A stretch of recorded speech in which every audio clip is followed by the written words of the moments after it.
Guys welcome to new blog. তো guys আপনাদেরকে কি বলবো গাইস, ঢাকা শহরের রাস্তাঘাট এত উন্নতি করছে গাইস, জানি না গাইস। ঠিক আছে, ফার্স্ট টাইম গেছিলাম, দেখছি, দেখেন কত সুন্দর ব্রিজ ওদিকে তৈরি করছে, উপর দিয়ে গাড়ি যায়। তো গাইস রাস্তাঘাটগুলো অনেক সুন্দর, আর সেখানকার দৃশ্য দেখে তো আমার মনে ভরে গেছে গাইস। দেখছেন কোন পাশ দিয়ে যাবে, উপর দিয়ে বা গাড়ি নিচন দিয়ে গাড়ি, ঠিক আছে, বা যাচ্ছে উপর দিয়ে, দেখতে তো পারছেন গাইস। ঠিক আছে, তো আমরা যাচ্ছিলাম গুলিস্তান, আর এই ভিডিও কিছু করছিলাম সিএনজির ভিতর থেকে।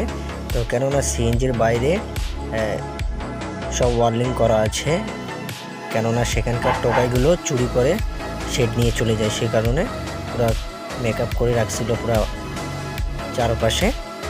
সেই জন্য আমরা অনেক দূর থেকে ভিডিও করছিলাম। দেখতে তো পারছেন কত সুন্দর লুক, আর রাস্তাঘাটের লুক দেখতে তো পারছেন গাইস। ঠিক আছে, অনেক ভালো লাগছে। আর এরকম ভিডিও দেখার জন্য অবশ্যই কমেন্ট করে জানাবেন, আর দেখা হবে অন্য কোনো ভিডিওতে। লাইক কমেন্ট শেয়ার করবেন গাইস।